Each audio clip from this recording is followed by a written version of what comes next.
สบายดีมื้อนี้พบกับบ่าวแดน Story เด้อพี่น้องเด้อมื้อนี้ก็สิพาพี่น้องมาชมอ่างปลาของบ่าวแดน Story เด้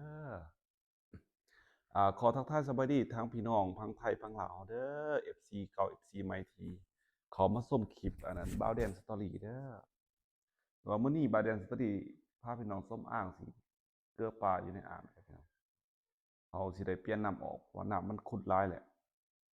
เฮาเลี้ยงได้ประมาณ3เดือนแล้วทุกๆเดือน1เดือนแล้วเปลี่ยนน้ำเทื่อนึงพี่น้องเพื่อคัดเอาตัวใหญ่ออกจากอ่างนึง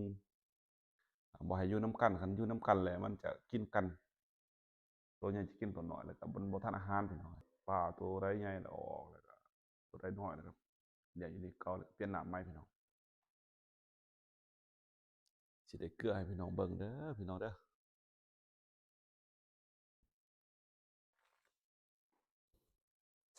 แบบอยู่ใกล้ชิดกับปลาเลยพี่น้องเป็นกำลังใจบ่าวแดง Story เด้อพี่น้องเด้อกำลังหัดทำของใหม่ๆพี่น้องแบ่งเวลาเฮ็ดเวียกแบ่งเวลาทำของพี่น้องสิปรับมุมกล้องให้เด้อพี่น้องเด้อเฮ็ดเองทำคลิปเองพี่น้อง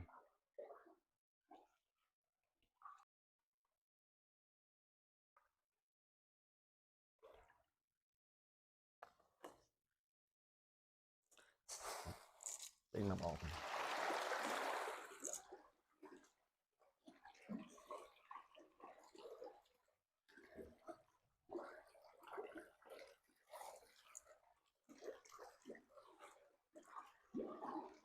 ขอเป็นกำลังใจกันเด้อพี่น้องทั้งไทยทั้งลาวเด้อ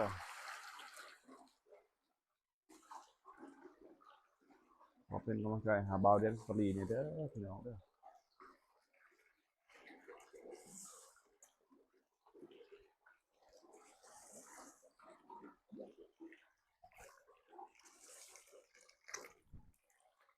อันนี้ได้เพิ่นว่าเลี้ยงปลาให้ต้องอยู่กับปลาพี่น้อง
บัดนี้เฮาสิมาลม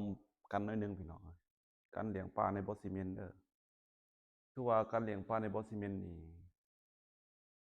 สิ่งสำคัญเฮาต้องมันเปลี่ยนน้ำพี่น้องทุกๆ1เดือนเฮาต้องได้เปลี่ยนน้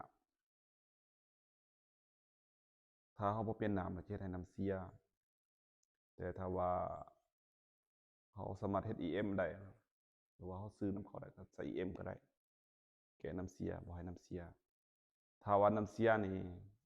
จะเฮ็ดให้ปลาบ่เจริญเติบโตพี่น้องปลาใหญ่ตัวใหญ่ก็ใหญ่ตัวน้อยก็น้อยปลาใหญ่บ่เสมอกันแต่ว่าสิ่งสำคัญก็คือว่า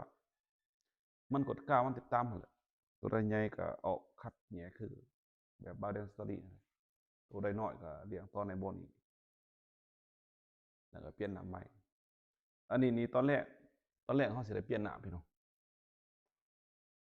เขาสิได้พายออกน้ำตอนแรก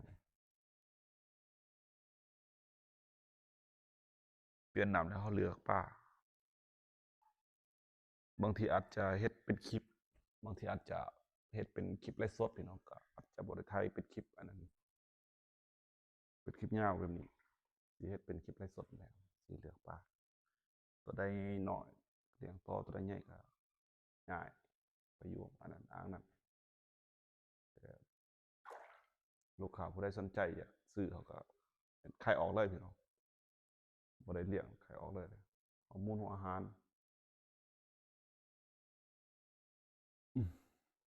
สิกดเบิ่งบ่อนปล่อยน้ำเขาได้เฮ็ดมาหมดแหละวิธีบ่อนใดบ่ได้เขาสิปล่อยน้ำเขาได้แต่งมันหมดเลยตอนเขาก่อสร้าง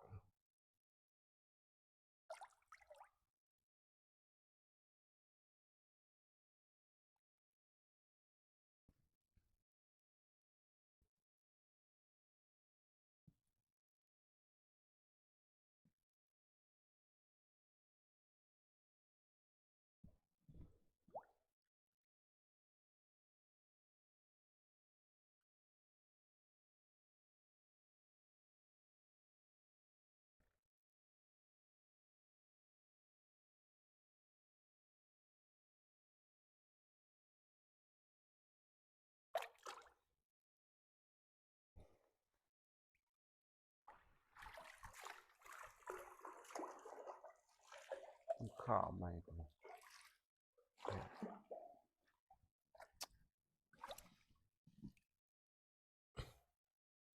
ตัวหนึ่ง2 ตัวก็ยังขาแพง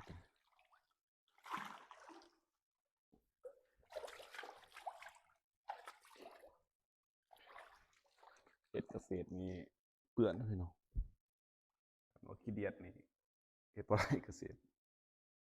คนเฮ็ดเกษตรต้องกันสิเว้าขยันนั่นแหละต้องขยันต้องกะเปื้อนกะอันนี้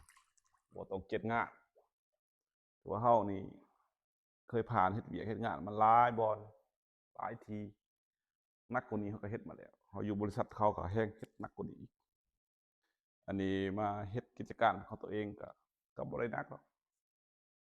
ส่ำนี้เฮาเฮ็ดได้เฮาก็ธรรมดาเฮาจะมีเวลาเป็นของเฮาเอง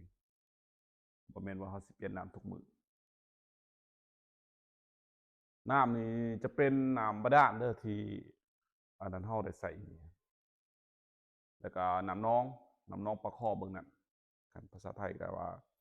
น้องปลานั่นน้องปลาหม้อปลาซ่อนน้องปลาซ่อนเขาจะดูดเข้ามาสิเอาน้ำเข้าประมาณ5 โมงแลงจักหน่อยจะเฮ็ดเป็นคลิปไลฟ์สดถ้าไผได้ติดตามอันนั้นบ่าวแดน Story ก็จะเห็นคลิปอันแดน Story ได้ไลฟ์สดตลอดพี่น้องเอาถือว่ามื้อนี้ก็ส่ำนี้ก่อนเนาะพี่น้องเนาะก็สิได้จบคลิปก่อนพี่น้องขอบใจหลายๆที่อันนั้น พี่น้องพังไทยพังลาวเฮาที่เขามาติดตามเขามาอันนั้นชมให้เป็นกำลังใจคอมเมนต์อันนั้นคลิปบ่าวแดนสตอรี่ตลอดเด้อพี่น้องก็ขอบใจอันนั้นคนที่บ่ทันได้ติดตามแล้วก็เข้าไปเบิ่งใหม่ๆกับคลิปของบ่าวแสดงอยากสอบถามข้อมูลความรู้เกี่ยวกับเกษตรนั่นก็สิถ่ายทอดสิพยายามแบบสร้างคลิปตัวนั้นขึ้นมาอีกไปสิเฮ็ดหลายๆคลิปแต่ว่าฤดูนี้ก็เป็นฤดูที่ว่าแดนสตอรี่นี่เลี้ยงยังเลี้ยงปลาโลปลาเขาขายเป็นโลนะปลาเนื้อกินแหน่ขายแหน่พี่น้องแต่ว่าฮอดฤดูเดือน3เดือน4นี่มันจะเริ่มเป็นคลิปการเพาะพันธุ์ปลาเพาะพันธุ์อันนั้นกบแหละมันฮอดฤดูเพาะพันธุ์กบเพาะพันธุ์ปลาแต่จุดหมายปลายทางของ Bowden Story นี่เฮ็ดอ่างเฮ็ดอันนั้นธุรกิจเกษตรตัวนี้นี่ก็คือว่าสิเพาะลูกปลาลูกกบขายพี่น้องเป็นอาชีพหลักเป็นอาชีพหลักเป็นอาชีพที่จะอยู่กับ Bowden Story ตลอดว่าหาเวลาทำคลิปทำ2เพื่อสร้างความรู้จักให้ ายขึ้นเพื่อให้กำลังใจตัวเองพี่น้องเอ้ยแบ่งเวลาก็ติดตามมาติดตามครับทุกสองเด้อพี่น้องเด้อ